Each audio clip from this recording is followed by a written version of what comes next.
Hey guys, welcome back to One More Time. My name's Nate, and today we're going to be talking about the Casio G-Shock GW5000. Now, this is a 2009 JDM or Japanese domestic release, and for those of you that don't know what that means, it just means that it's a non-international release. It's just sold in Japan for the Japanese market.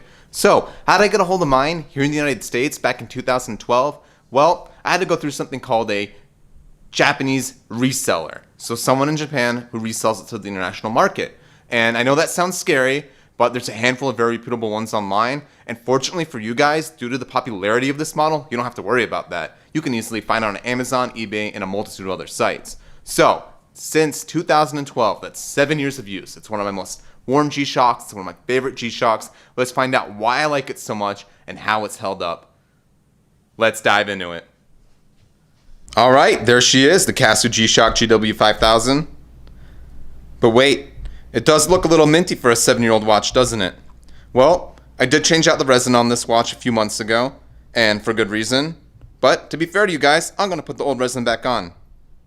But hold on, before I do that, I think you guys are going to want to see the watch without the resin. Let's do it. And here we are, showroom ready, the Casio GW5000 without the resin on it. Now, as you can see, it has a very black case all throughout, and this case coloring comes from the DLC or diamond-like carbon coating that goes over the case. This case coating is supposed to be very scratch resistant. It's very high on the Mohs scale. It should be very similar to diamond. Now, it's not impervious to damage. If you look very, very closely to the back here, you could see that there's a few dents into the case back. Now, there's no point in the case back where the coating has been completely removed, but I would imagine these dents came from when the clasp hit the case back, when I dropped the watch at one point or another, and yeah, it's a G-Shock, I'm going to drop it. But it didn't damage the coating, it just dented the case, and the coating kind of just went with it.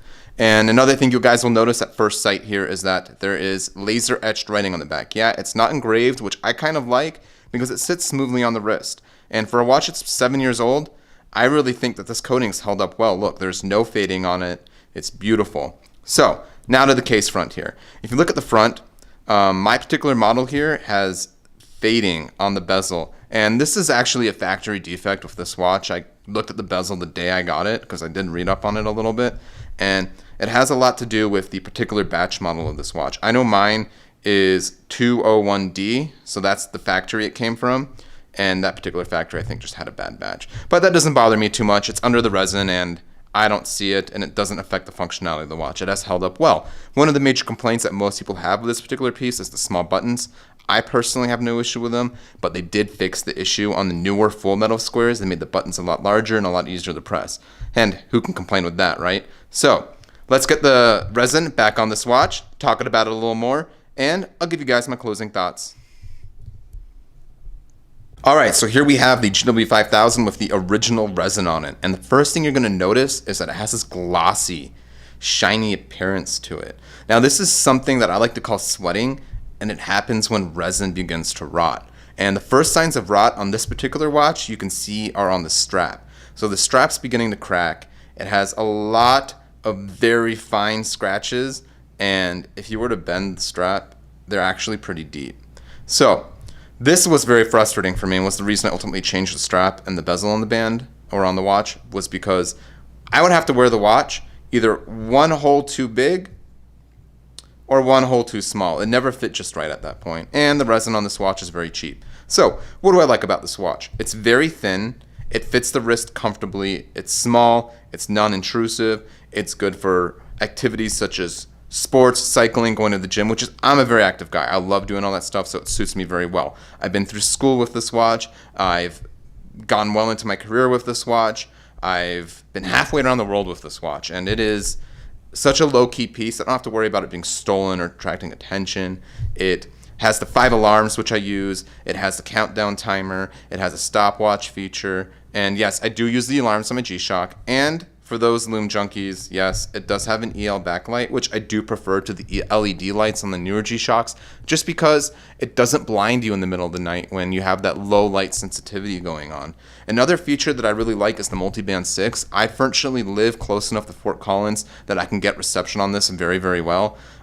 If you do look, I don't think I got a connection last night, but I get it frequently enough that I'm always within a second or so of the actual time, which is wonderful. The solar feature has been great. I live in a very hot climate and I get plenty of sunlight, so this thing's always charged. It's a serious forget it about it watch. You just wear it and forget it. And it's really nice. You know, if you have a collection of automatics, it's really nice to just have that one course watch that you can refer to. And this is my piece. I wear it to work, and I wear it to the gym, I wear it cycling, I wear it when traveling. It's perfect. If I could have one G-Shock, this would be it. Now, if you look at a lot of the newer squares, like the GW5000, GWMB5000, which is the all-metal square, I'm not very interested in that watch. And the reason for that is it has the Bluetooth feature. And one of the reasons I like wearing a wristwatch is so I'm not bothered by technology. I just want to look at my wrist, know the time, and move on. I don't want to pull out my cell phone. I don't want to be connected to my cell phone via Bluetooth. I just want the simplicity of a G-Shock. And I think that has a lot to do with the G-Shock ideology. You look at what this watch is based off of. It's based off of the Casio DW5000C. That was the first G-Shock released in 1983. And that is something that I think this watch truly sticks to. It tells the time, it has the timers, and it's just a wear and forget about it watch. So for those of you that are interested, I would definitely recommend it. A lot of people tend to complain about the small buttons on this watch. I personally don't find them to be an issue, but you do have to press it with your fingernail. And they did fix this issue on the newer watches, such as the full metal squares. So if that's something you'd like, totally go for it. I've personally had the 5600E. I've had the GMW5. What is that one? Anyway, the 5610, that's what it is. So you have the 5610, and I think they're all great. You can't go wrong with either of them, honestly, because ultimately they all share the same Achilles heel, and that's the mineral crystal. And on my particular watch, I don't think my camera is going to pick it up, but I actually have one scratch in the 7 years on this crystal.